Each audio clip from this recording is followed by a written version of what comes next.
मैं कौन हूं? अगर तुम मुझे गिरफ्तार करना चाहते हो तो तुम्हें वहां से भी वारंट लेना होगा। मंत्री हंसे। ये आदेश युवराज की ओर से हैं, जो आंतरिक मामलों के विभाग और शाही कुल के विभाग दोनों को निर्देश दे सकते हैं। अगर आप आसान तरीके से काम करने से इनकार करते हैं तो हम उन्हें कठिन तरीके से करेंगे। आप मेरे साथ आ रहे हैं, चाहे आपको यह पसंद हो या ना हो। शाही कुल विभाग और आंतरिक मामलों का विभाग शाही घराने के लिए बहुत महत्वपूर्ण संस्थाएं हैं और अतीत में प्रख्यात राजकुमार दोनों में पदों पर रहे हैं। प्रख्यात राजकुमार के इतने वर्षों तक अनुपस्थित रहने के बाद युवराज ने उनकी जगह ली। हालांकि अब एक नई प्रख्यात राजकुमारी आ गई है। पैतृक कानून के अनुसार अगर युवराज ऐसा कुछ करना चाहता है तो उसे पहले प्रख्यात राजकुमारी को इसकी सूचना देनी होगी। यह अधिकार का घोर दुरुपयोग और पैतृक कानून का उल्लंघन है, इसलिए मैं इसे यूं ही नहीं मानूंगा। पैतृक कानून? आप पैतृक कानून का हवाला दे रहे हैं? निर्देशक जोर से हंस पड़े। क्राउन प्रिंस को जरूरी मामलों में प्रतिष्ठित राजकुमारी से सलाह मशविरा करना जरूरी है। आपको लगता है कि हमारा आपको गिरफ्तार करना इसी श्रेणी में आता है? ये एक मामूली मामला है और क्राउन प्रिंस को ऐसा करने का पूरा हक है। जाहिर है यह इसी श्रेणी में आता है, टाइटन ड्यूलरब्रिंगर ने जवाब दिया। मंत्री जी, मेरा सुझाव है कि आप युवराज और महाप्रभुओं के पास जाकर इस मामले पर एक बार फिर बात करें। मंत्री ने ठंडी आवाज में कहा। लोगों, इस बदमाश लड़के को गिरफ्तार करो। जी श्रीमान, अगर वह गिरफ्तारी का विरोध करता है तो उसे मार दो। उससे मिलो। टाइटन ड्यूलब्रिंगर के सभी मेहमानों के चेहरे पीले पड़ गए और उनमें से कई लोग जमीन पर दुबके हुए थे, लगभग भ्रूण की स्थिति में, क्योंकि वे अपने आप को यथासंभव छोटा करने की कोशिश कर रहे थे। तभी एक नई आवाज गूंजी। तुम्हें क्या लगता है कि तुम क्या कर रहे हो? टाइटन ड्यूलरब्रिंगर के सामने एक आकृति प्रकट हुई, जिसके हाथ उसकी पीठ के पीछे बंधे हुए थे तथा उसकी ऊर्जा ऐसी थी कि वह स्वर्ग के गुंबद को हिलाने में सक्षम प्रतीत हो रही थी। यह ध्रुव था। वह और टाइटन ड्यूलरब्रिंगर मानसिक रूप से संवाद कर सकते थे, इसलिए वह पूरी स्थिति से वाकिफ थे और जाहिर है कि वह टाइटन ड्यूलरब्रिंगर को गिरफ्तार होने की इजाजत किसी भी सूरत में नहीं दे सकते थे। यह सैन्य सुरक्षा का राजकुमार है। लोग चिल्लाने लगे। वह पहले से ही एक किंवदंती था, जिसके बारे में सभी जानते थे कि उसने अनगिनत दुश्मनों का वध किया था और वह कभी किसी युद्ध में पराजित नहीं हुआ था। वह राजकुमारी जेडफॉल का दाहिना हाथ था और दरबार के सबसे प्रसिद्ध सदस्यों में से एक था। आंतरिक मामलों के निदेशक ने ध्रुव की ओर शांति से देखते हुए कहा, सैन्य सुरक्षा के राजकुमार, आप क्या कर रहे हैं? क्या आप सचमुच आंतरिक मामलों के विभाग में दखलंदाजी करके युवराज के आदेशों की अवहेलना करने वाले हैं? एक राजकुमार होने के नाते आप जानते ही होंगे कि युवराज कितने महत्वपूर्ण और शक्तिशाली हैं। आपको भी उनके साथ सम्मान से पेश आना चाहिए। राजकुमार? उसके बारे में कभी सुना नहीं। मैं प्रख्यात राजकुमारी जेडफॉल के लिए काम करता हूं और मुझे किसी और की जरा भी परवाह नहीं। किसी को भी टाइटन ड्यूलरब्रिंगर पर हाथ डालने की इजाजत नहीं है। अगर आपका तथाकथित राजकुमार खुद यहां आ भी जाए तो भी कुछ नहीं बदलेगा। ठीक है, तो आप अदालत का विरोध कर रहे हैं और पुश्तैनी कानून का उल्लंघन कर रहे हैं। निर्देशक की आंखें तेजी से चमक उठीं। सैन्य सुरक्षा के राजकुमार, सिर्फ इसलिए कि आपने उस विशालकाय धर्मस्वर्ग को मार डाला, इसका मतलब यह नहीं कि आपको इस तरह से घूमने का अधिकार है। आपकी हैसियत युवराज के बराबर है और अगर आप पीछे नहीं हटे तो मैं आपको भी गिरफ्तार कर लूंगा और सजा के लिए आंतरिक मामलों के विभाग को सौंप दूंगा। निर्देशक के शब्दों के जवाब में ध्रुव ने ठंडी सांस ली। लगता है मैंने अपना अधिकार स्थापित करने के लिए पर्याप्त प्रयास नहीं किए हैं। शायद कुछ लोगों को मारने से मदद मिलेगी। अफवाहों के अनुसार आंतरिक मामलों के निदेशक और शाही कबीले के अधीक्षक शीर्ष विशेषज्ञ माने जाते हैं। निर्देशक, जहां तक मैं देख पा रहा हूं, आप 8वीं श्रेणी के पुरावशेष विध्वंसक हैं, जिनकी पहुंच सबसे प्राचीन सार तक है। दुर्भाग्य से मैं प्रभावित नहीं हूं। आंतरिक मामलों का निदेशक शाही घराने के सभी वित्तीय मामलों की देखरेख करता था और इस तरह एक बहुत शक्तिशाली व्यक्ति था। यह एक ऐसा पद था जिसे केवल सबसे शक्तिशाली पुराने लोग ही संभाल सकते थे और इस पद के लिए न्यूनतम 8वीं श्रेणी के पुरावशेष विध्वंसक की आवश्यकता थी। अतीत में कई बार यह पद 9वीं श्रेणी के रूही विध्वंसकों के पास भी रहा था। जहां तक शाही परिवार के अधीक्षक का सवाल है, वह कानून लागू करने और अपराधियों को सजा देने का प्रभारी था। इसी तरह यह एक ऐसा पद था जिसे केवल शक्तिशाली बुजुर्ग ही संभाल सकते थे। ये दोनों सम्राट, युवराज और प्रतिष्ठित राजकुमारी के बाद शक्ति में दूसरे स्थान पर थे। वे मूलतः राजकुमारों जितने ही प्रभावशाली थे और कुछ मायनों में तो उनसे भी आगे थे।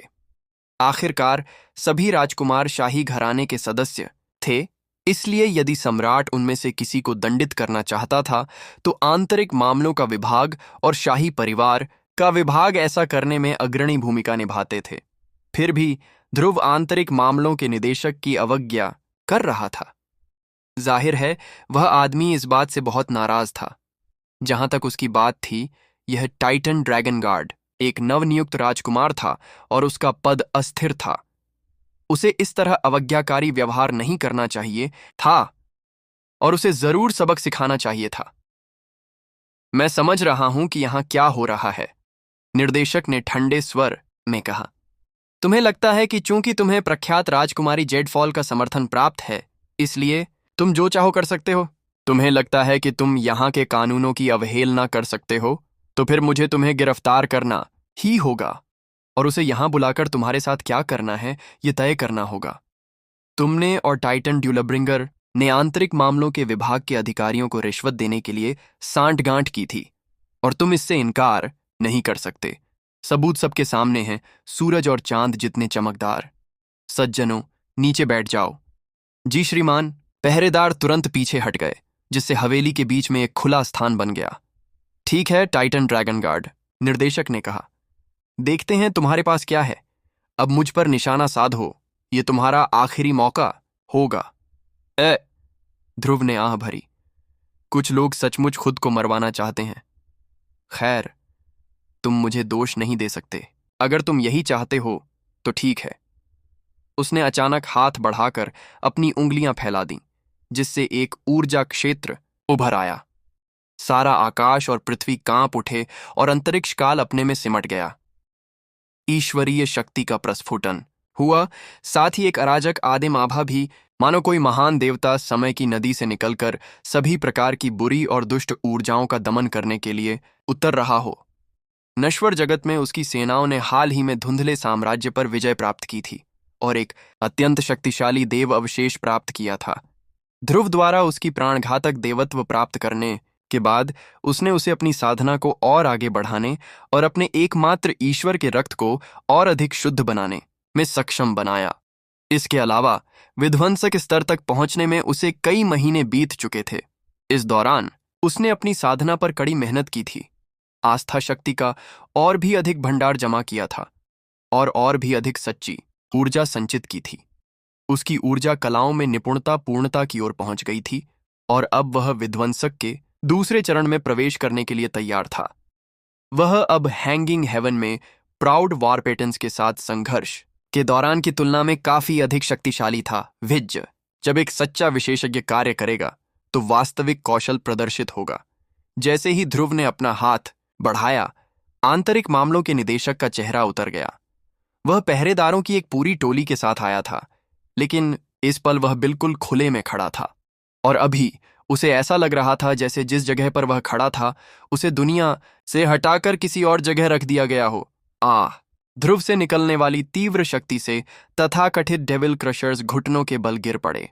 टाइटन ड्यूलब्रिंगर द्वारा इकट्ठा किए गए सभी गुर्गे अभी भी घुटनों के बल बैठे थे, अपने सिर हाथों में पकड़े हुए। लेकिन जैसे ही ध्रुव ने कार्रवाई की, उन्हें लगा कि असीम शक्ति उनमें प्रवेश कर रही है, उन्हें शुद्ध कर रही है, उनका मनोबल बढ़ा रही है और उन्हें साहस से भर रही है। कुछ ही क्षणों में ध्रुव ने स्थिति को पूरी तरह से बदल दिया। आंतरिक मामलों के निदेशक, आप शाही घराने के एक पुराने सदस्य हैं, लेकिन अगर आपको लगता है कि आप मुझसे लड़ सकते हैं तो आप उससे भी ज्यादा मूर्ख हैं जितना मैंने आपको समझा था। आप युवराज के प्रति इतने वफादार क्यों हैं? प्रख्यात राजकुमारी जेडफॉल के साथ क्यों नहीं जुड़ जाते?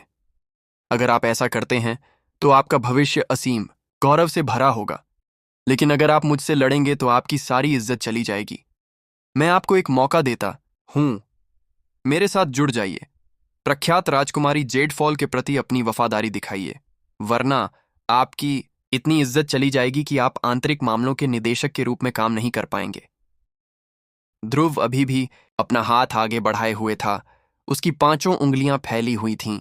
उसने अभी तक आंतरिक मामलों के निदेशक के साथ कुछ भी नहीं किया था। तुम्हारी कोई इच्छा मृत्यु की है, नासमझ, निर्देशक गरजा।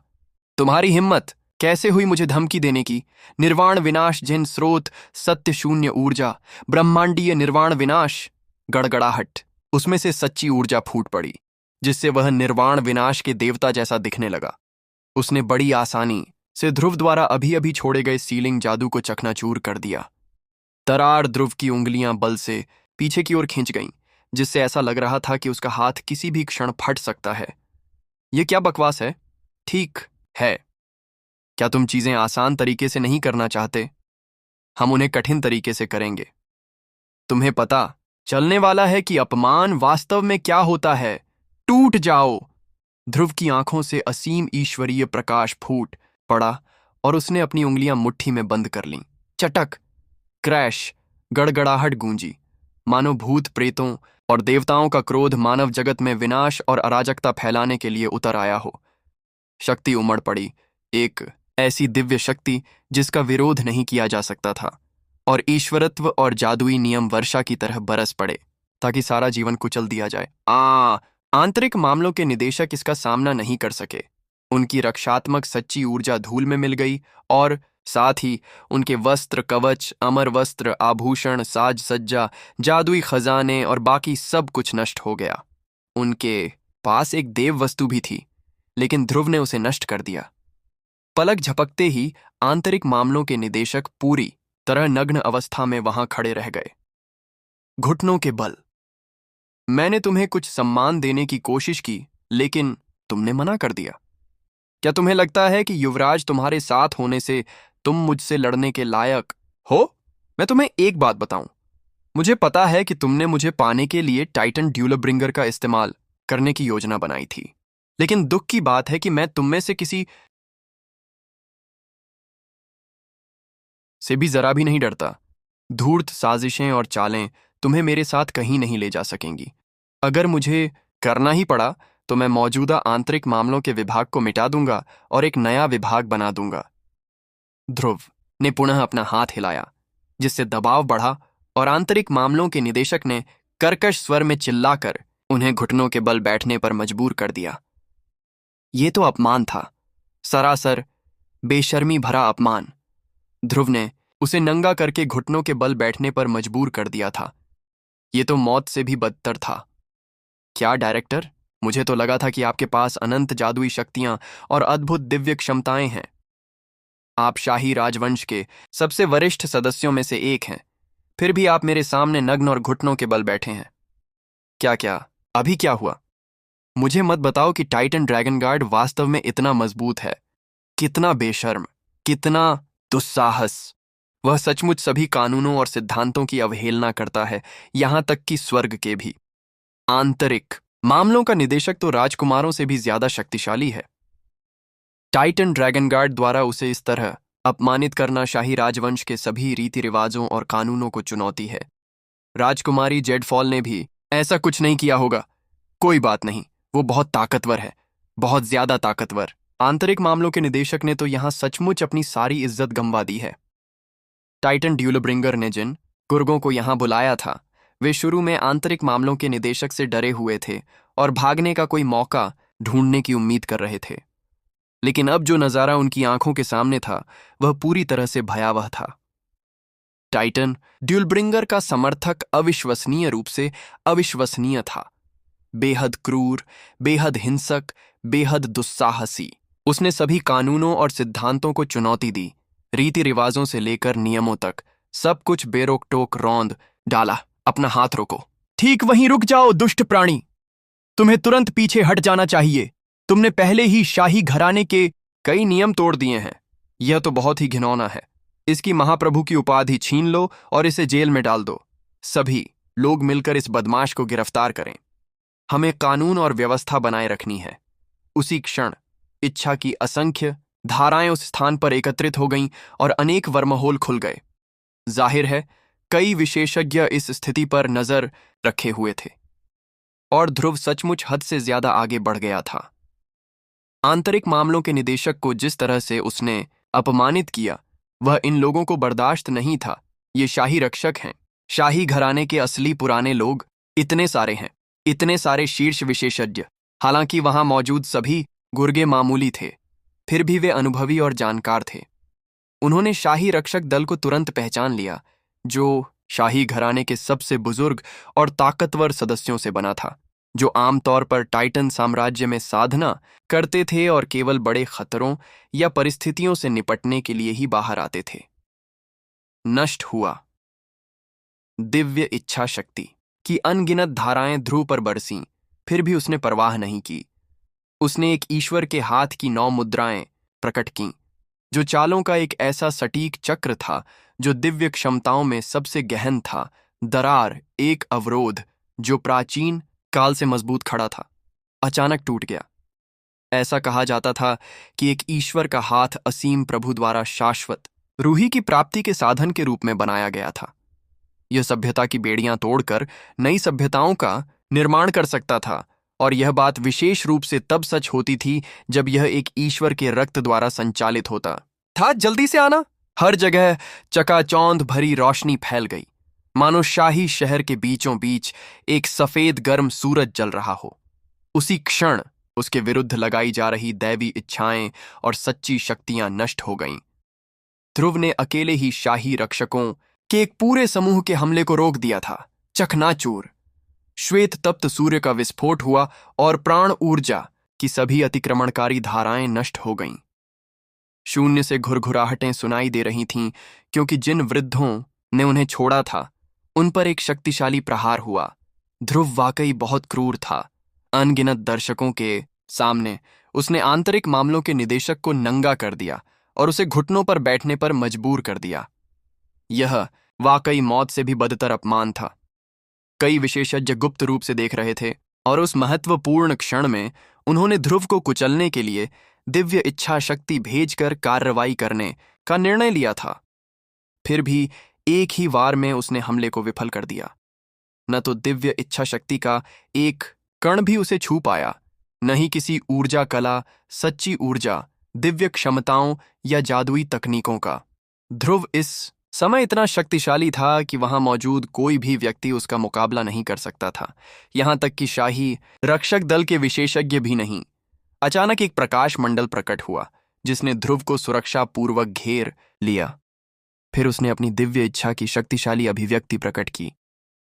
जो कोई भी मुझ पर हमला करेगा वह आधिकारिक तौर पर मौत की सजा मांगेगा, और जो कोई भी मेरे लोगों से छेड़छाड़ करेगा वह भी मौत की सजा मांगेगा। तुम में से जिन्होंने आज मुझ पर हमला किया, मैं तुम्हारी सारी आभाएं याद कर रहा हूं। अब तुम मौत के लिए तैयार हो, बस इंतजार करो और देखो। गड़गड़ाहट। उनकी दिव्य इच्छा फैल गई, जिससे उनके शब्द शाही शहर में हर किसी के कानों और चेतना के समुद्र में गड़गड़ाहट की तरह गूंजने लगे, जिससे कई लोगों के चेहरे सदमे से राख जैसे हो गए। यह प्राउड वॉरपेंसेंस ने खुद से बुदबुदाया। उसका चेहरा उतर गया। वह बहुत घमंडी है। गुप्त बैठक में सभी लोग घटनाओं को घटित होते हुए देख रहे थे, और सभी उम्मीदों के विपरीत ध्रुव वास्तव में लड़ने के लिए पर्याप्त मजबूत था। उन्हें उम्मीद थी कि हालात ऐसे बनेंगे कि वे उसे कुचल सकेंगे, लेकिन अंततः हमला बुरी तरह विफल रहा। उसकी ऊर्जा कलाएं पिछली बार हुई हमारी भिड़ंत से भी ज्यादा भयानक हैं। जब उसने हैंगिंग हेवन में ध्रुव से लड़ाई की थी, तब भी वह बढ़त हासिल करने में नाकाम रहा था, और अब ध्रुव उससे कई गुना ज्यादा ताकतवर लग रहा था। उसमें इतनी अमर ईश्वरीयता थी कि वह शायद शाही शहर में अमर विश्वसार पर कब्जा कर सकता था। इस समय प्राउड वॉरपेशेंट को जरा भी भरोसा नहीं था कि वह ध्रुव को हरा सकता है। वास्तव में उसे पूरा विश्वास था कि वह हार जाएगा। असंभव। मैं 9वें चरण का रूही विध्वंसक हूं। मैं पहले ही गॉडमिथ बनने के करीब पहुंच चुका हूं। अगर अच्छी किस्मत रही तो मैं तुरंत सफलता हासिल कर सकता हूं। मैं इस आदमी के सामने इतना लाचार कैसे हो सकता हूं? और शाही घराने ने ऐसे व्यक्ति को कैसे जन्म दिया? क्या वह स्वयं महान देवता टाइटन का भूत है, या आने वाली पीढ़ियों में यह एक आम बात हो जाएगी? नहीं, ऐसा बिल्कुल नहीं है। टाइटन का वंश निश्चित रूप से हमेशा के लिए मिटने वाला है। गर्वित वॉरपेंसेंस, बिल्कुल भी खुश नहीं था। वह एक ऐसा व्यक्ति था जो सभी नियमों और सिद्धांतों को, यहां तक कि स्वर्ग के भी, चुनौती देता था और खुद को इस अमर दुनिया का सर्वोच्च व्यक्ति समझता था। फिर भी ध्रुव ने उसे पूरी तरह से पीछे छोड़ दिया था और वह इसके बारे में कुछ नहीं कर सकता था। इस बिंदु पर उसने अपने समूह के रहस्यमय नेता की ओर देखा और कहा, राजकुमार, अब आप क्या करने जा रहे हैं? ऐसा लगता है कि टाइटन ड्रैगन गार्ड को नियंत्रण में रखने का एकमात्र तरीका यह है कि आप इस मामले को व्यक्तिगत रूप से संभालें। अगर वह और अधिक विकसित हो गया तो उससे निपटना पूरी तरह से असंभव हो जाएगा। युवराज के चेहरे पर एक गंभीर भाव साफ दिखाई दे रहा था। उसने कभी सपने में भी नहीं सोचा था कि ऐसा कुछ होगा। ध्रुव किसी की भी कल्पना से कहीं ज्यादा ताकतवर था। ये टाइटन ड्रैगन गार्ड बहुत लापरवाह और घमंडी है। इसे मरना ही होगा, वरना। जैसे ही उसके मुंह से ये शब्द निकले, गड़गड़ाहट! ध्रुव की आभा से स्पंदित पूरे सभा कक्ष में प्राण ऊर्जा का एक विस्फोट हुआ। तभी ध्रुव की आवाज आई, मैं देख रहा हूं कि आप वहां छिपे हुए हैं, युवराज। मेरे खिलाफ षड्यंत्र रच रहे हैं। दुर्भाग्य से आप मेरे मुकाबले में नहीं हैं। अगर आपको मुझ पर विश्वास नहीं है तो बाहर आ जाइए और हम थोड़ी लड़ाई कर सकते हैं। लेकिन अगर आप ऐसा करते हैं तो पीछे हटने का कोई रास्ता नहीं होगा।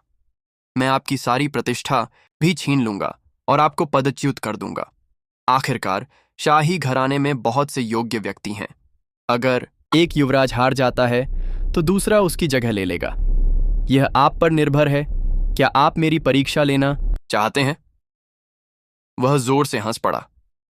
गुप्त बैठक में एकत्रित समूह ने उसकी बातें सुनी और वे स्पष्ट रूप से स्तब्ध रह गए। तुम! युवराज गुस्से से आग बबूला होकर खड़ा हुआ और गुर्राया। ऐसा लग रहा था जैसे वह कोई कदम उठाने ही वाला है। हालांकि जैसे ही वह अपनी कुर्सी से उठा, उसने खुद को संभाल लिया। हालांकि उसका चेहरा अभी भी लाल था, वह वहीं बिना हिले खड़ा रहा। वह जानता था कि अगर उसने ध्रुव पर हमला किया तो उसके गंभीर परिणाम होंगे और नतीजा उसके लिए अच्छा नहीं होगा। आखिरकार अगर ध्रुव ने खुद इतना हंगामा मचाया था, तो अगर प्रख्यात राजकुमारी जेडफॉल भी इसमें शामिल हो गईं तो क्या होगा? अगर युवराज किसी तरह ध्रुव को काबू में भी कर लेते तो भी नुकसान बहुत ज्यादा होता। इसके अलावा ध्रुव का खुलेआम उन्हें चुनौती देना इस बात का संकेत था कि अगर लड़ाई छिड़ी तो उनके पास जीत के लिए कोई तुरुप का पत्ता जरूर है। युवराज के पास अपनी कुछ अतिरिक्त योजनाएं थीं और दुर्भाग्य से वर्तमान स्थिति उन दो पुरानी कहावतों जैसी थी। अगर आप बाघ की सवारी करते हैं तो उससे उतरना मुश्किल होता है और एक बार धनुष पर तीर चढ़ा लेने के बाद आप उसे छोड़े बिना नहीं रह सकते। अगर वह ध्रुव को इस बातचीत से ऊपरी हाथ के साथ बाहर आने देते तो यह उनकी प्रतिष्ठा के लिए एक बड़ा झटका होता। सम्राट के कई बेटे और बेटियां थीं, यहां तक कि प्राउड और पैशन टेंस से भी ज्यादा, और सभी अपने लिए युवराज या राजकुमारी की उपाधि पाना चाहते थे। उनमें से कुछ बेटे बेटियां इतने कमजोर थे कि उनका जिक्र तक नहीं किया जा सकता, लेकिन कुछ तो बेहद ताकतवर थे और कुछ तो उसे ऐसे घूरते थे जैसे कोई बाघ अपने शिकार पर नजर रखता है। मैं अब पीछे नहीं हट सकता, युवराज ने सोचा। अगर मैं ऐसा करूंगा तो मैं मजाक का पात्र बन जाऊंगा और कोई भी मेरे लिए फिर कभी काम करने की हिम्मत नहीं करेगा। यहां मेरी इज्जत का नुकसान घातक हो सकता है। मेरे पिताजी भी मुझे कमजोर और नाकारा समझने लगेंगे। जब युवराज यह निर्णय लेने की कोशिश कर रहे थे कि अपनी प्रतिष्ठा की रक्षा के लिए उन्हें मरते दम तक लड़ना चाहिए या नहीं, तभी एक नया व्यक्ति दृश्य में आया जो सफेद वस्त्र पहने एक अत्यंत सुंदर व्यक्ति था। उन्होंने कहा, क्राउन प्रिंस, आपको इस पर अच्छी तरह सोच लेना चाहिए। बहुत से लोगों ने उसे पहचान लिया। यह शाही कबीले का अधीक्षक है। शाही कुल का अधीक्षक एक महान राजकुमार था और साथ ही एक बहुत ही रहस्यमय व्यक्ति भी था। आप यहां क्या कर रहे हैं, अधीक्षक? युवराज ने ठंडे स्वर में पूछा। उसका हृदय क्रोध से जल रहा था। आदर पूर्वक प्रणाम, युवराज, अधीक्षक ने विनम्रता से कहा। यह टाइटन ड्रैगन गार्ड एक पागल तो है, लेकिन साथ ही अविश्वसनीय रूप से बलवान भी है।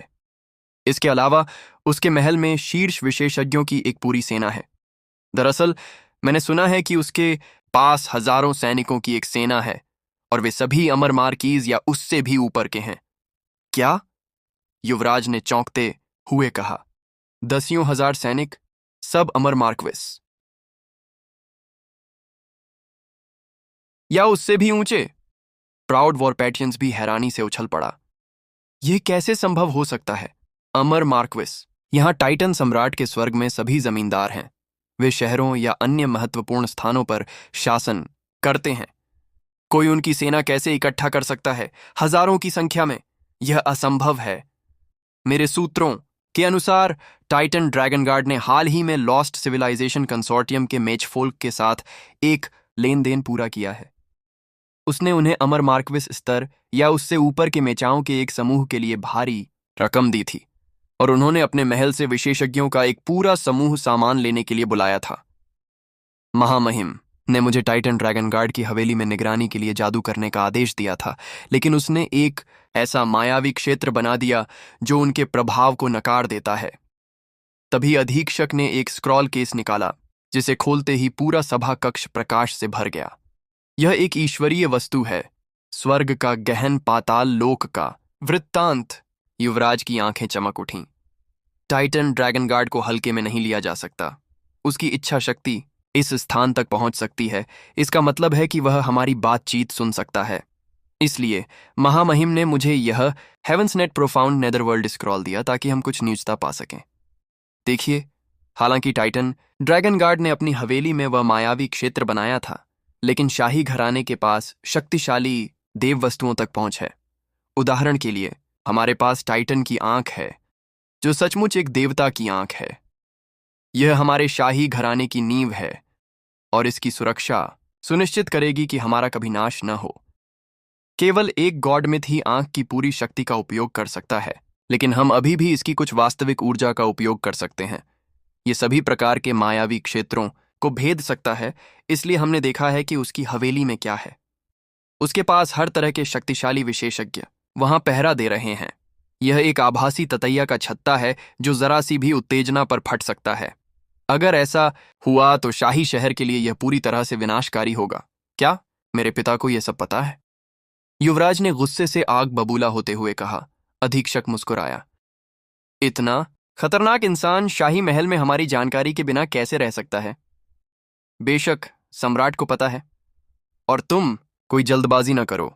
इसके लिए उसने मुझे यहां यह कहने के लिए भेजा है कि तुम नीचे उतरो और महल में आकर उससे मिलो। जी श्रीमान। युवराज के पास इस संभावित शर्मनाक स्थिति से खुद को निकालने का बहाना था।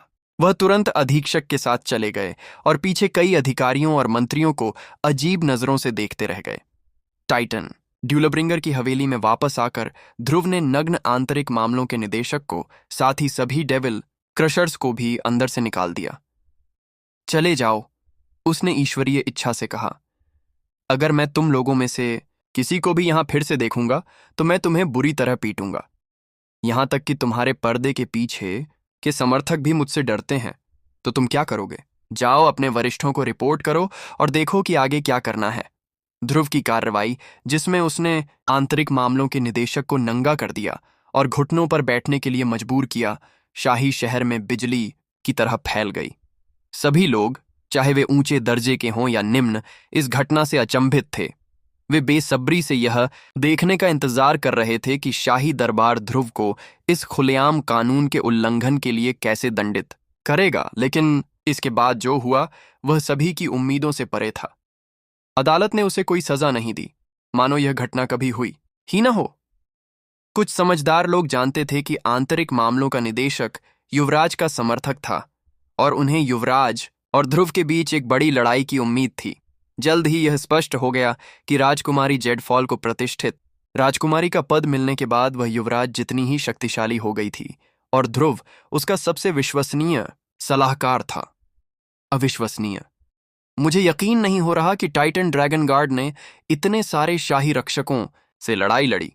वह 1 इंच भी पीछे नहीं हटा, और यहां तक कि युवराज तक को लड़ाई लड़ने की धमकी दी। टाइटन ड्रैगन गार्ड कमाल का है। उसने राजकुमारी जेडफॉल के लिए वाकई इज्जत कमाई है। उसे अपना दाहिना हाथ मानकर वह पंख उग आए बाघ जैसी है। 1 साल पहले तक किसी ने टाइटन ड्रैगन गार्ड के बारे में सुना भी नहीं था। कौन सोच सकता था कि वह इतना ताकतवर होगा?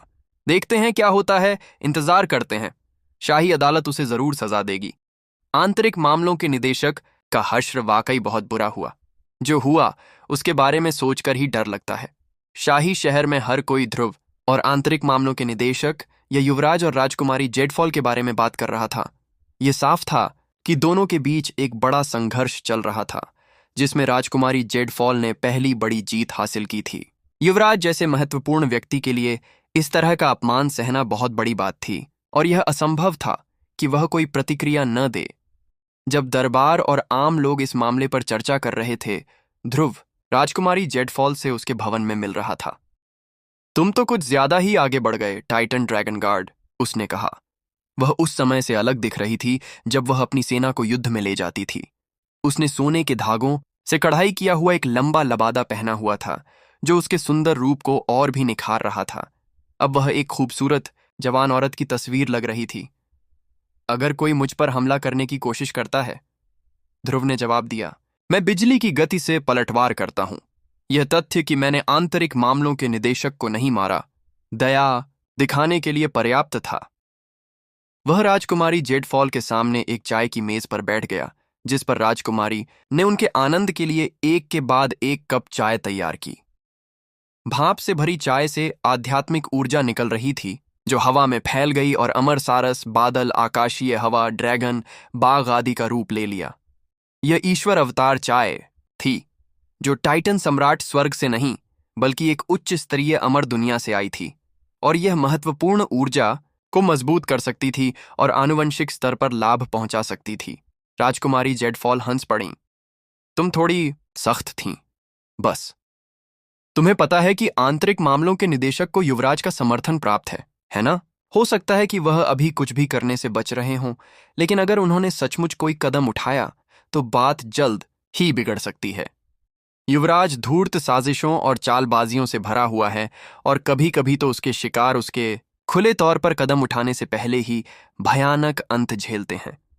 यह देखते हुए कि तुमने उसे कितनी बुरी तरह अपमानित किया है, यह कहना असंभव है कि वह कौन सी चालें चल सकता है।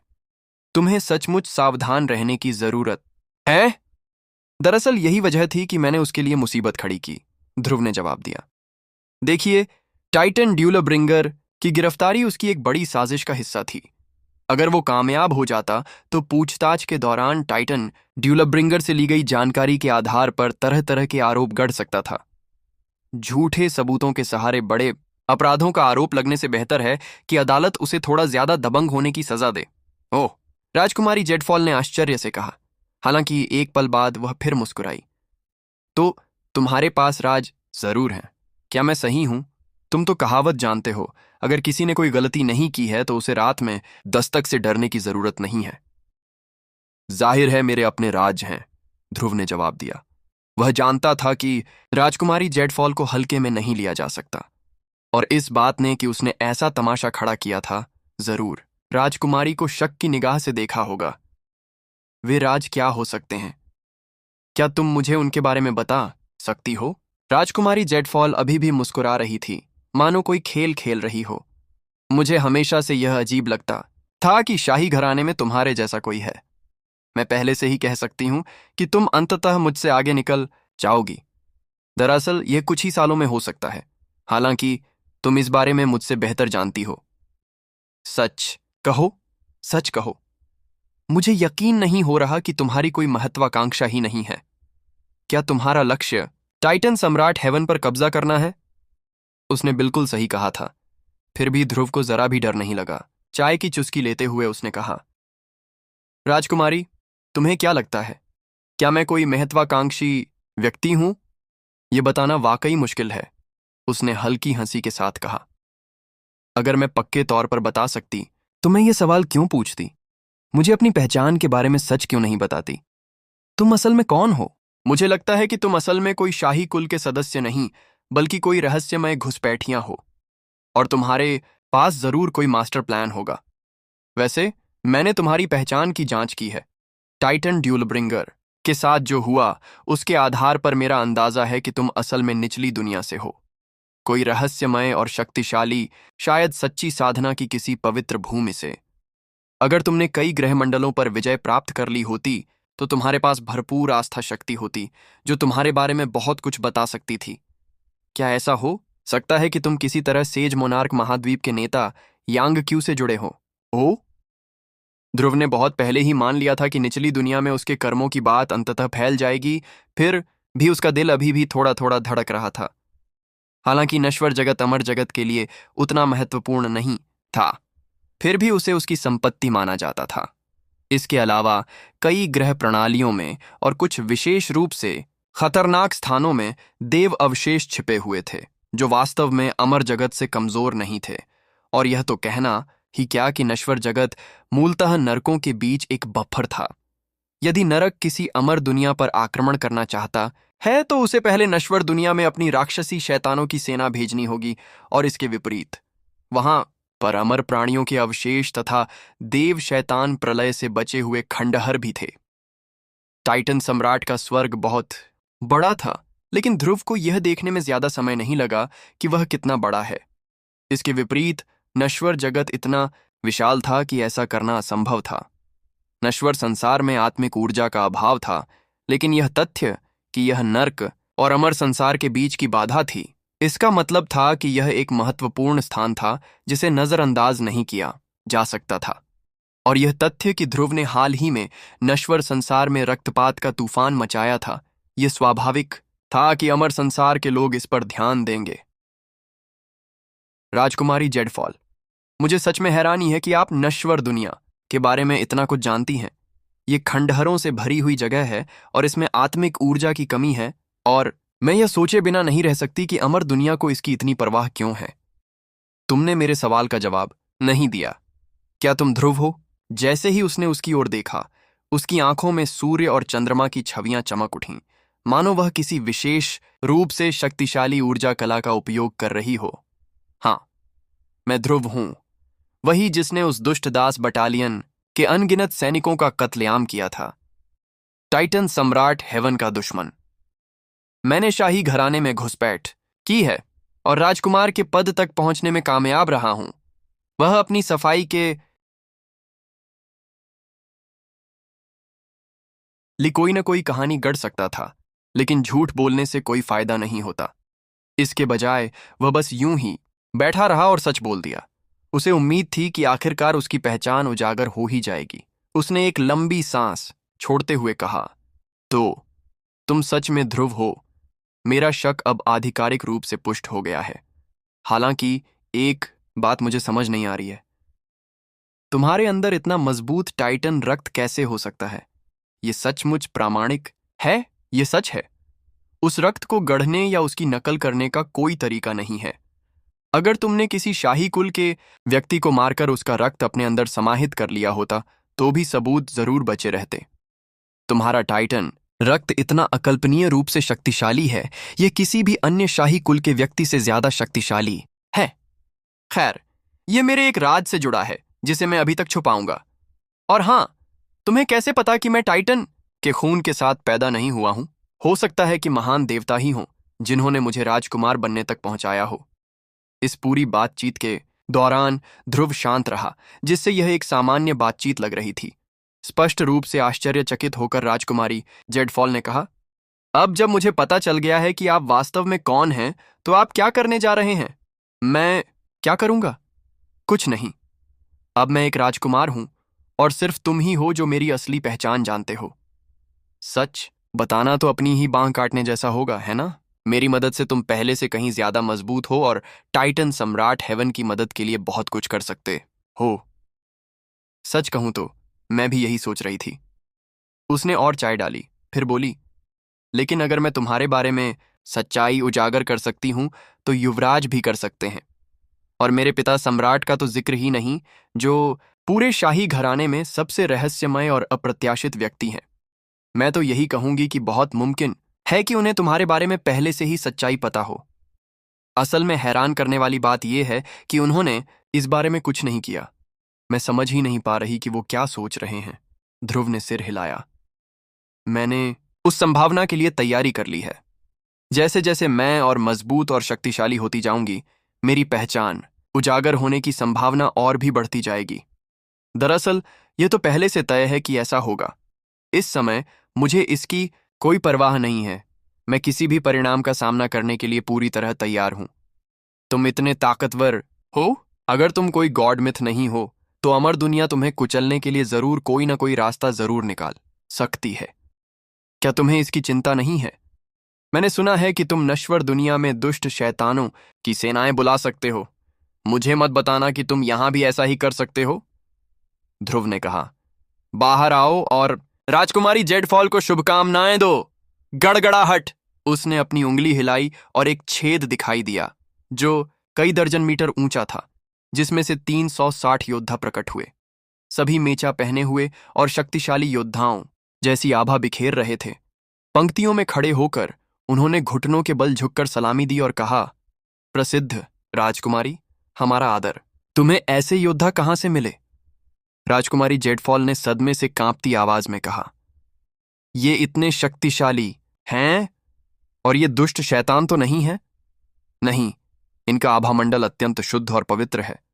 मुझे मत बताओ कि ये पौराणिक ड्रैगन आत्माएं हैं। ये निश्चित रूप से छठे चरण के गूढ़ विध्वंसकों को नष्ट करने के लिए पर्याप्त शक्तिशाली हैं। टाइटन सम्राट स्वर्ग में 5वें चरण के अमर मार्कीज आमतौर पर सीमावर्ती क्षेत्रों में अधिकारियों के रूप में तैनात होते हैं और छठे चरण के अमर प्रतिमान अत्यंत महत्वपूर्ण और शक्तिशाली माने जाते हैं। तुम्हें इतने सारे कैसे मिले? ये कुछ भी नहीं है, ध्रुव ने कहा। वर्महोल में और अंदर देखो। उसने अंदर झांका और अस्तित्व का एक विशाल धरातल देखा जो टिड्डियों जैसे शैतानों के झुंडों से भरा हुआ था और सभी साधना में पालथी मारे बैठे थे। वे सभी अमर मार्क्विस स्तर के थे और स्पष्ट रूप से वीर योद्धा थे जिन्हें मृत्यु का भय नहीं था। अगर इस शक्ति को शाही शहर पर छोड़ दिया जाए तो अंत में वह पराजित हो सकता है, लेकिन इससे होने वाली क्षति और विनाश विनाशकारी होगा। राजकुमारी जेडफॉल को यह जानकर आश्चर्य हुआ कि उनके शुरुआती अनुमान के अनुसार कुल दुष्ट शैतानों की संख्या 10 लाख से भी ज्यादा थी। यह कहना मुश्किल था कि टाइटन सम्राट के स्वर्ग में कुल मिलाकर इतने अमर मार्कीज भी थे या नहीं। उसी अस्तित्व के तल में 360 विशाल द्वार थे जो शैतानी ऊर्जा से गुंजायमान स्थानों की ओर जाते थे।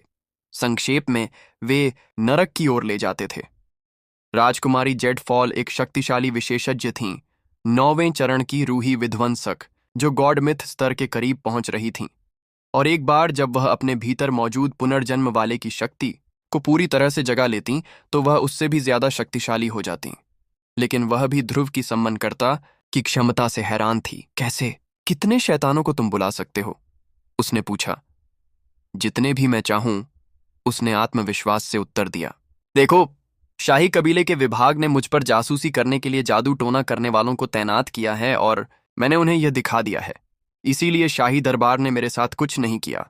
वे जानते हैं कि मेरे पास दुष्ट शैतानों की एक सेना है जिसे मैं कभी भी छोड़ सकता हूं, और अगर मैंने ऐसा किया तो यह उनके लिए एक बड़ी समस्या होगी।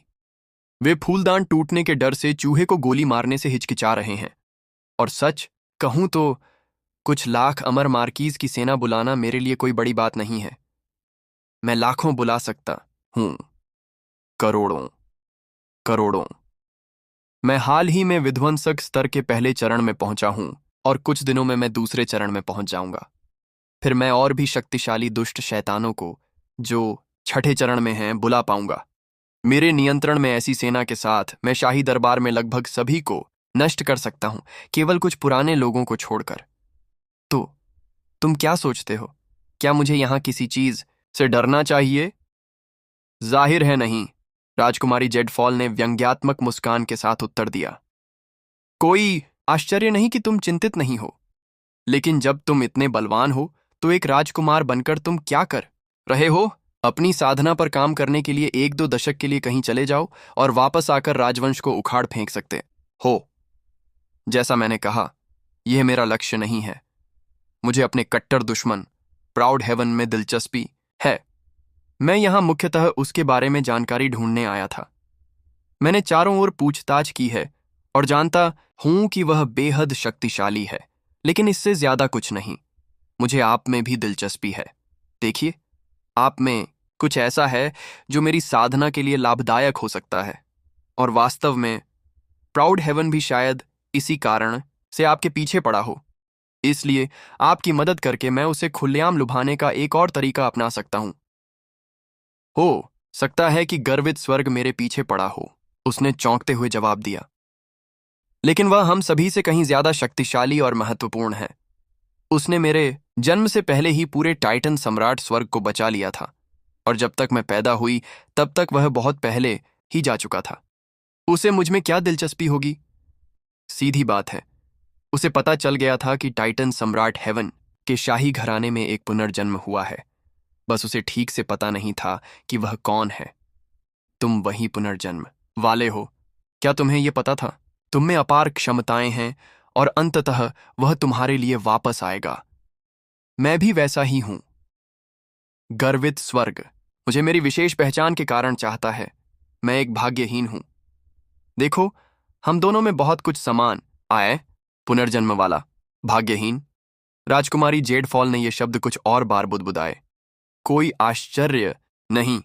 मुझे याद है कि मैंने एक बार अपने पिता को इस शब्द का जिक्र करते सुना था। जब उन्होंने यह कहा तो वे बहुत गंभीर लग रहे थे। उस समय मुझे बिल्कुल भी अंदाजा नहीं था कि वे किस बारे में बात कर रहे थे, लेकिन अब मुझे एहसास हुआ कि वे शायद मैं ही रही हूं। हाँ, तुम पुनर्जन्म वाले हो, मेरी तरह।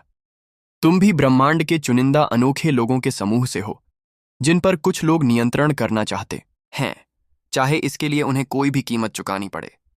इसलिए मुझे लगता है कि हम दोनों को साथ मिलकर काम करना चाहिए। अगर हम ऐसा करेंगे तो हम और भी मजबूत होंगे। मिलकर काम करने का क्या मतलब है? उसने कहा। कुछ समय से मुझे अपने भीतर एक अनोखी शक्ति का एहसास हो रहा है, जिसे मैं मुक्त नहीं कर पा रही हूं। अगर मैं कर पाती तो मेरी साधना का आधार कहीं ऊंचे स्तर पर पहुंच जाता। क्या यह किसी पुनर्जन्म लेने वाले की शक्ति है? और क्या आप इसे मुक्त करने में मेरी मदद कर सकते हैं? मुझे पूरी तरह से यकीन नहीं है। इन मामलों के बारे में मुझे थोड़ी बहुत जानकारी सिर्फ इसलिए मिली क्योंकि मेरी एक फ्यूचर वन के साथ कुछ बातचीत हुई है। मेरी समझ के अनुसार उस फ्यूचर वन ने किंग इमॉर्टल स्लेयर की कुछ विरासत हासिल कर ली है, और उसके पास मायरियड वर्ल्ड्स मोनार्क चार्ट की शक्ति के एक हिस्से पर नियंत्रण है। माय हैंगिंग हेवन में उससे मिला था, और जहां तक मुझे पता है वह प्राउड वॉर पैशंस के साथ काम कर रहा है। वह मेरी असली पहचान जानता है, और मुझे शक है कि उसे सच्चाई बताने में ज्यादा देर नहीं लगेगी। वह चाहता है कि मैं प्राउड वॉर पैशंस और उसके साथियों से लड़ूं और फिर मौके का फायदा उठाने के लिए झपट्टा मारूं।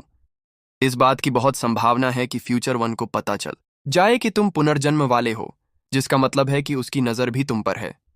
अगर उसे मौका मिला तो वह तुम्हें मारकर अपने में समाहित कर लेगा। इसमें कोई शक नहीं कि प्राउड वॉर पेटियंस भी तुम्हारे बारे में जानता है, और हो सकता है कि उसने यह जानकारी प्राउड हेवन तक भी पहुंचा दी हो।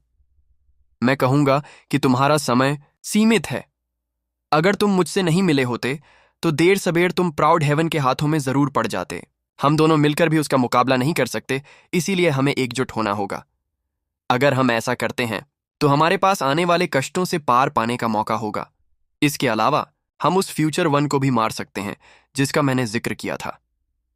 अगर हमें उसकी शक्तियां और साथ ही असंख्य लोगों का सम्राट चार्ट मिल जाए तो हम प्राउड हेवन की किसी भी योजना का सामना करने के लिए और भी बेहतर ढंग से तैयार हो जाएंगे।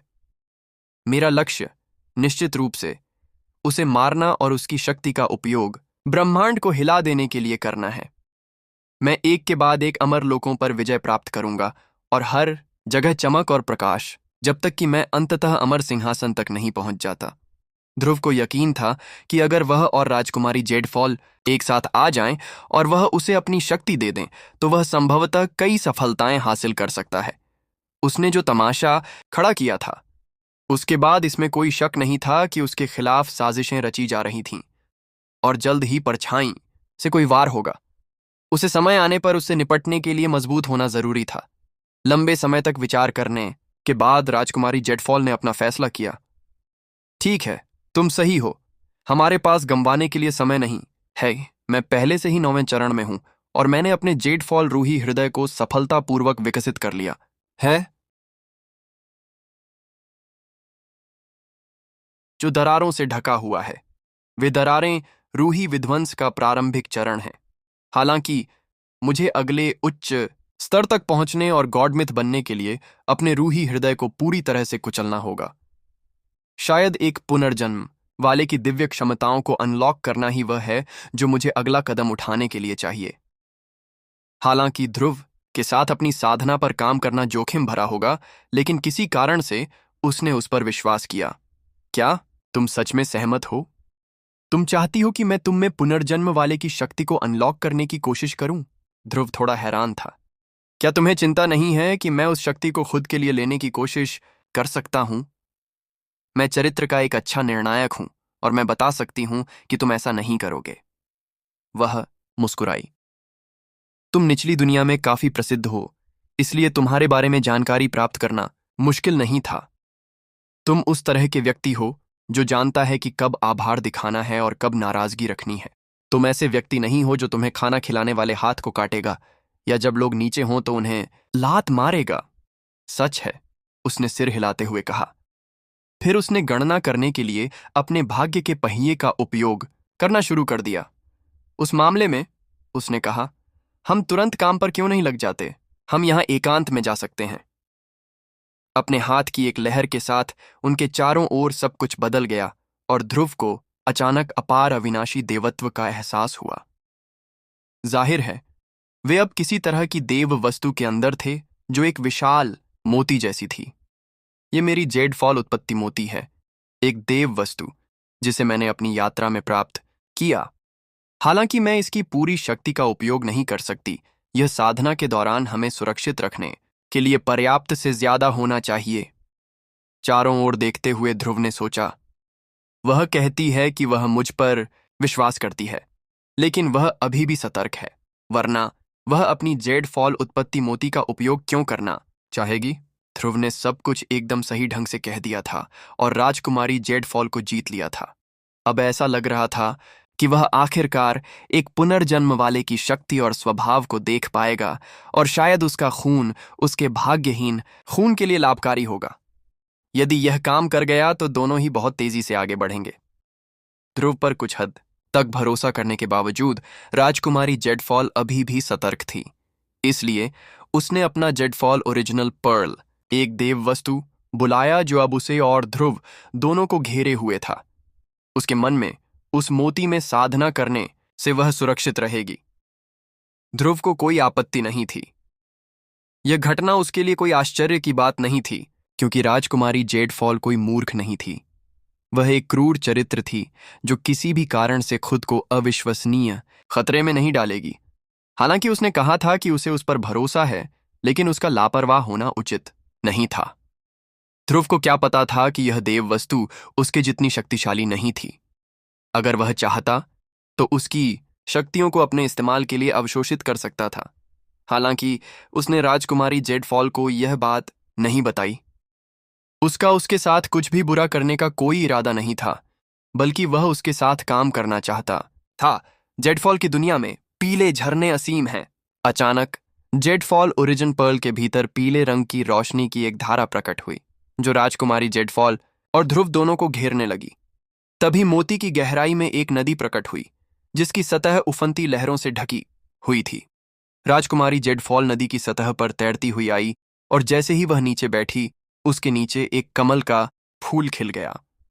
मुस्कुराते हुए ध्रुव ने खुद को नीचे झुकाया जब तक कि वह उसके सामने नहीं आ गया, और जैसे ही वह उसके सामने पहुंचा, उसके नीचे एक रात की रानी का फूल खिल गया, जिससे जीवन और मृत्यु के मिश्रण जैसी एक आभा निकल रही थी।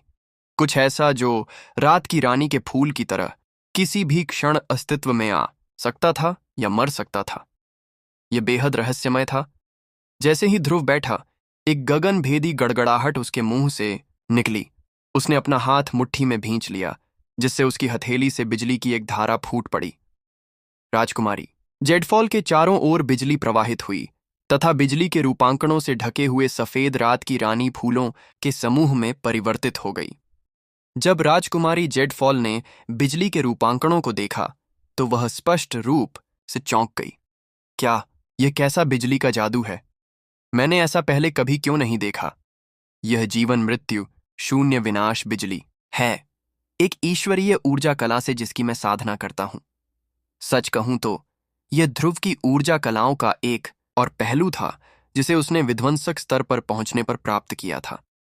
एक ईश्वर के हाथ के बाद भाग्य का चक्र, आशा की ज्वाला, प्रभु का शुभ समाचार और जीवन मृत्यु शून्य विनाश बिजली थी।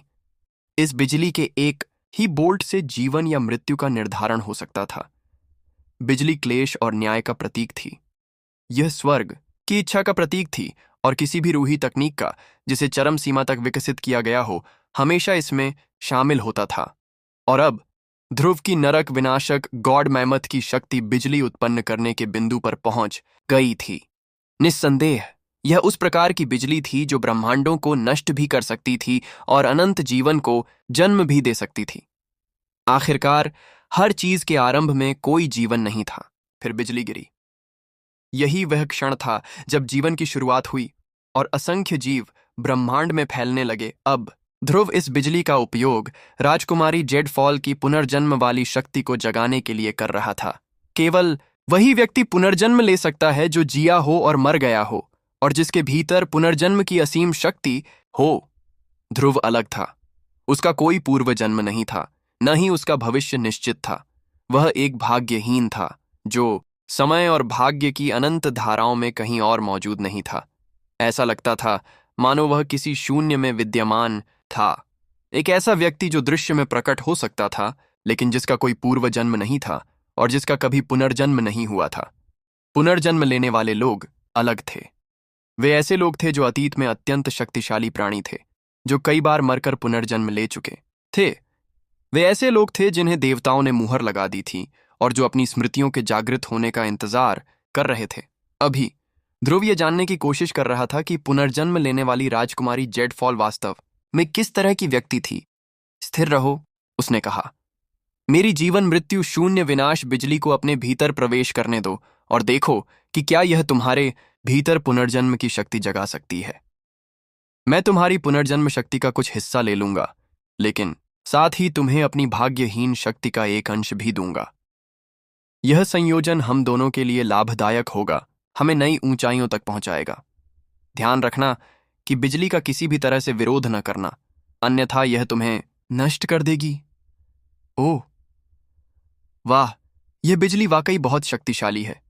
मैंने इससे पहले कभी ऐसा कोई जादू नहीं देखा जो इसके आसपास भी हो। इसकी विनाशकारी शक्ति समझ से परे है। जैसे ही बिजली राजकुमारी जेडफॉल के अंदर प्रवेश कर गई, उसने धीरे से अपनी नवजात दिव्यता को हिलाया। तुरंत ही वह कांपने लगी और उसके चेहरे पर एक आत्मज्ञान की झलक दिखाई दी, मानो उसके अंदर कोई असीम प्राण शक्ति जाग रही हो। यह किस प्रकार की शक्ति है? पलक झपकते ही ध्रुव की मानसिक दृष्टि ने राजकुमारी जेडफॉल के मन में छिपी एक प्राचीन छवि को प्रकट कर दिया। यह अंतहीन अराजकता की एक छवि थी जो हर तरह के जीवों को जन्म दे रही थी, जिसमें एक आदिम अराजकता वाला वृद्ध सांप भी शामिल था जो स्वर्ग भक्षक राजा था। उस समय स्वर्ग और पृथ्वी जैसी कोई चीज नहीं थी और ब्रह्मांड ने भी अभी तक आकार नहीं लिया था। कोई अमर लोक नहीं थे और आदिम अराजकता की ऊर्जाएं हर जगह व्याप्त थीं, मानो उनका कोई अंत न हो। वहां अन्य सत्ताएं भी जन्म ले रही थीं। वे सभी देव आत्माओं के समान थीं। वस्तुतः देवताओं की पूरी सेना वहां मौजूद थी। वे अपने अमर साम्राज्यों में बहुत विशाल थे और कुछ अन्य की तुलना में स्पष्ट रूप से अधिक शक्तिशाली थे, क्योंकि उन्होंने ग्रह प्रणालियों और अमर दुनियाओं का निर्माण किया था। कुछ देवताओं का जन्म अभी तक नहीं हुआ था तथा वे आदि अराजकता के भीतर देव बीजाणुओं के रूप में विद्यमान थे। इस समय देवता वास्तव में बहुत कमजोर थे। कभी कभी देव बीजाणुओं को अन्य सत्ताएं खा जातीं और उनमें स्थित देवता नष्ट हो जाते। ध्रुव ने राजकुमारी जेडफॉल के भीतर से एक आभा को देखा जो उसकी चेतना के सागर से इतनी जोर से टकराई कि मानो चकनाचूर हो जाएगी। ये सबसे प्राचीन आभा थी, स्वर्ग और पृथ्वी के अस्तित्व से भी पहले की। ये स्वर्ग पूर्व की आभा थी। उस आदिम अराजकता में जो प्राणी मौजूद थे वे इतने शक्तिशाली थे कि ध्रुव उनकी बराबरी भी नहीं कर सकती थी। वे ऐसे थे जिनके एक झटके से टाइटन सम्राट स्वर्ग भी धूल में मिल सकता था। मुझे मत बताओ कि राजकुमारी जेडफॉल किसी प्राचीन प्राणी का पुनर्जन्म है। क्या वह स्वर्ग भक्षक राजा जैसी कोई चीज है? क्या उसके अंदर ऐसी ही ऊर्जा है, या वह उस प्राचीन आदिम अराजकता के देवताओं की सेना की सदस्य हो सकती है? ध्रुव को विवरण का पूरा यकीन नहीं था, लेकिन वह पूरी तरह से चौंक गया।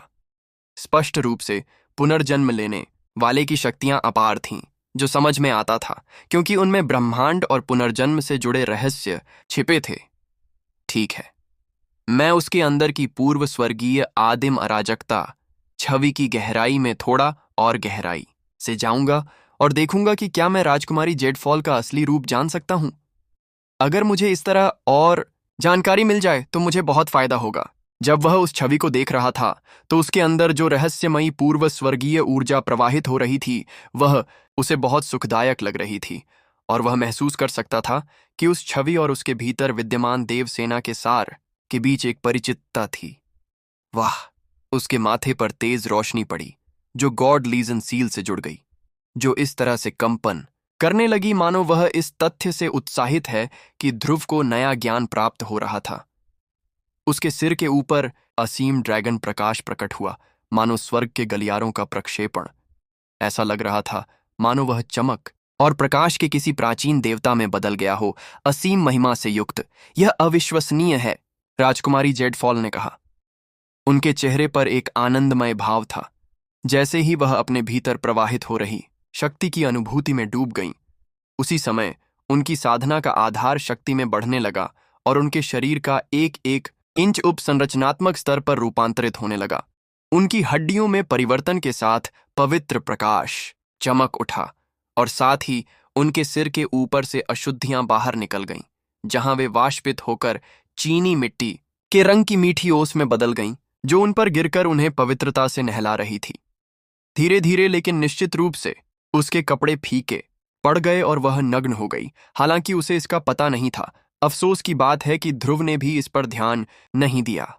उसकी दृष्टि उसके अंदर थी, देवताओं और पुनर्जन्म की शक्ति से भरी आदिम अराजकता के दृश्य को देख रही थी। आदिम अराजकता ने समय बीतने पर ध्यान नहीं दिया। अनगिनत साल बीत गए, फिर भी ऐसा लग रहा था जैसे कोई बीता ही न हो। आदिम अराजकता हमेशा आदिम अराजकता ही रहेगी, हमेशा अपने आप से ही लड़ती रहेगी। देवताओं की सेना अन्य प्राचीन सत्ताओं से, यहां तक कि आपस में भी लड़ती रही। ध्रुव को आखिरकार विध्वंसक विपदा का सामना करना पड़ रहा था। उसका क्लोन पहले ही सफल हो चुका था और अब उसके असली रूप की बारी थी। इस रूप की एक कमी यह थी कि इसके जीन स्वर्ग के प्रतिकूल थे, जो सामान्य बुद्धि के विपरीत थे। जब वह विध्वंसक शक्ति को आत्मसात करता तो सभी शक्तिशाली ताकतों में ईर्ष्या उत्पन्न हो जाती। इससे होने वाले बिजली के उतार चढ़ाव से भी बहुत ध्यान आकर्षित होगा, जो भी इस विपदा के दौरान उसकी नवजात दिव्यता को छीन लेता उसे एक जादुई खजाने में बदल सकता था, जैसा दुनिया में शायद ही कभी देखा गया हो। इसके अलावा अनगिनत विशेषज्ञ गॉड लीजन सील पर कब्जा करना चाहते थे। इसलिए ध्रुव शाही सर्प तावीजों का इस्तेमाल करके अमर विश्वसार को स्वर्गभक्षी शरीरों में बदल रहा था। इनसे उसने एक स्वर्गभक्षी महाशक्ति की स्थापना की, जो उसकी आभा को बाहर फैलने देने के बजाय उसे कसकर बंद रखेगी। जैसे ही उसने वह संरचना स्थापित की, मैमथ धर्म स्वर्ग उसमें समा गया। मैमथ धर्म स्वर्ग देव मैमथ का वंशज था, जिसका अर्थ था कि उसमें देवताओं का रक्त था, और उसकी कुल्हाड़ी एक देव वस्तु थी जिसमें अपार अमर ईश्वरत्व था, और वह एक अत्यंत शक्तिशाली हथियार था। ध्रुव द्वारा उसे मंत्र रचना के लिए बलिदान करने का मतलब था कि उसके अपने जीन और भी परिपूर्ण हो जाएंगे। वास्तव में वे सामान्य से कई अरब गुना, शायद 10 अरब गुना भी अधिक शक्तिशाली हो जाएंगे। अभी उसके जीन सामान्य से 8 करोड़ 40 लाख गुना ज्यादा शक्तिशाली थे, जो नश्वर प्राणियों के लिए परम सीमा थी। लेकिन अमर होने पर उसकी आत्मा और भाग्य और भी ऊंचे स्तर पर पहुंच जाएंगे। संरचना में समा जाने पर मैमथ धर्म स्वर्ग ने अपने चारों ओर एक अस्त व्यस्त आदिम ब्रह्मांड देखा।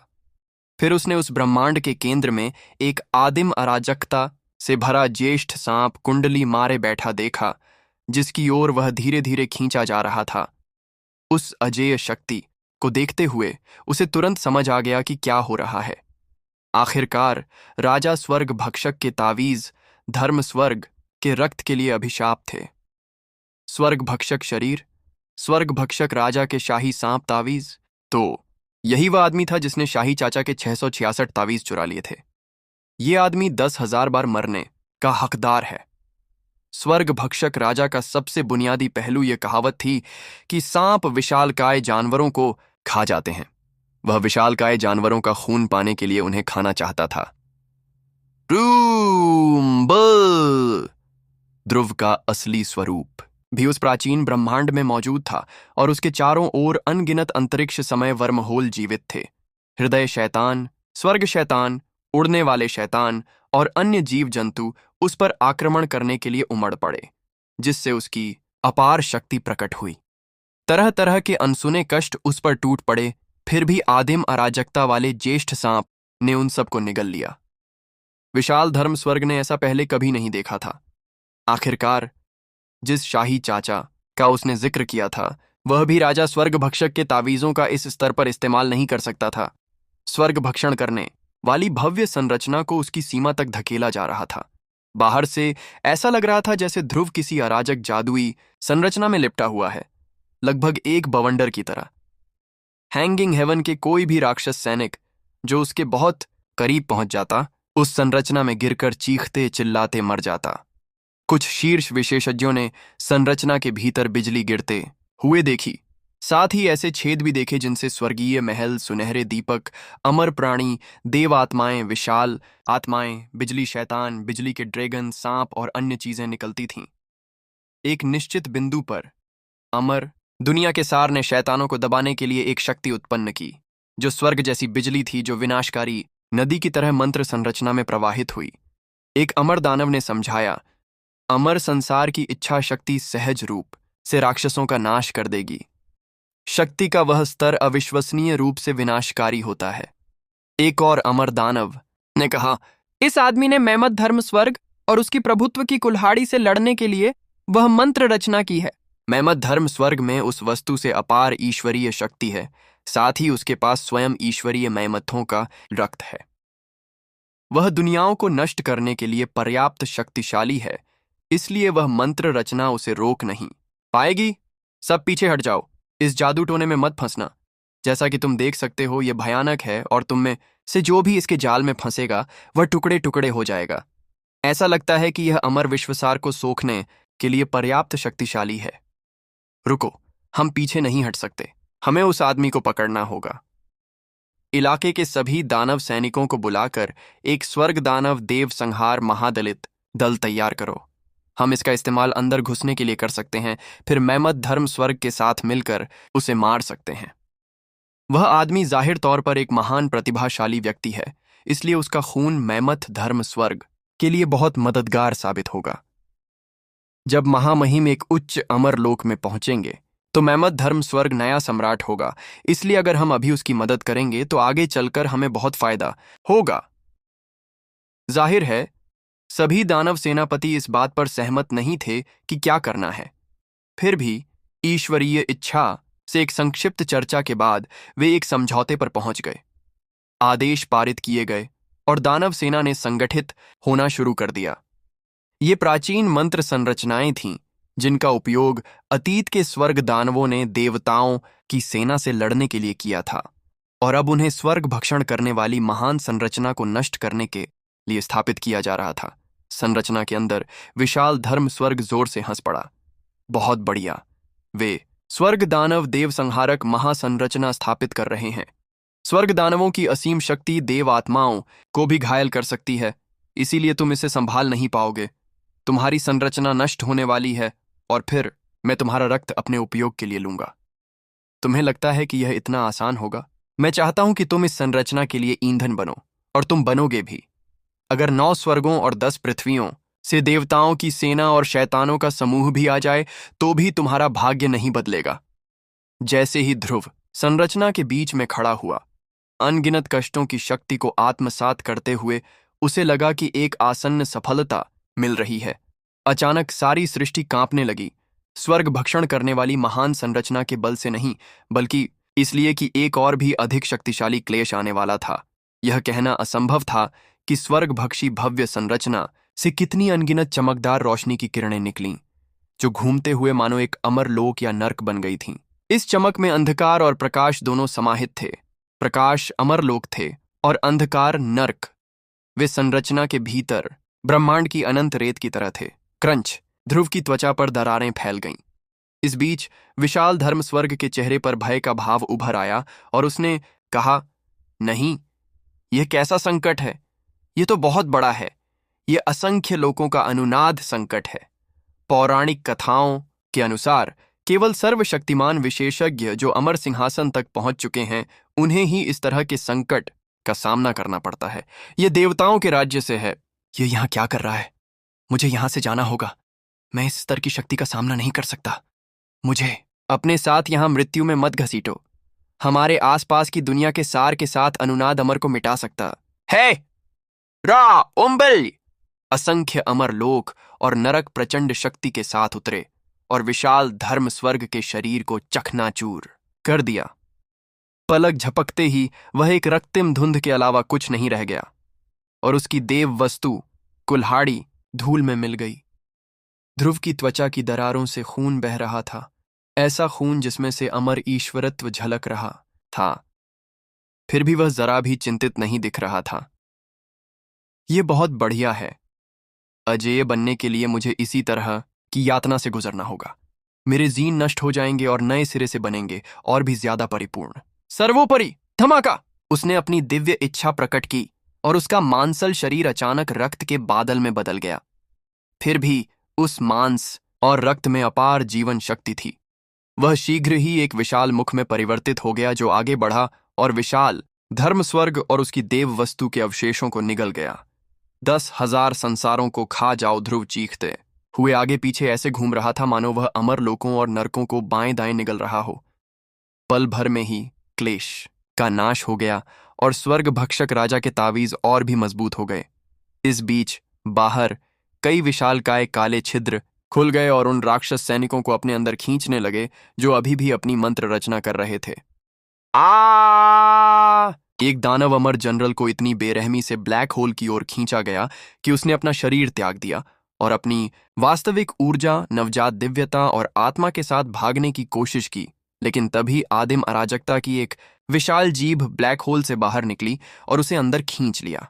एक क्षण बाद जीभ फिर प्रकट हुई और भी राक्षस सैनिकों को अपनी ओर खींचने लगी। यह लगभग चींटीखोर चींटियों को खाने जैसा था। कुछ ही सांसों में लाखों करोड़ों राक्षस सैनिकों को निगल लिया गया। ध्रुव के गठन में उसका मांस और रक्त मानव आकार में वापस जुड़ रहे थे क्योंकि उसका अमर शरीर बन रहा था। यह एक महत्वपूर्ण क्षण था। अगर वह सफल हो गया और अपना अमर शरीर बना लिया तो वह एक असीम विध्वंसक बन जाएगा।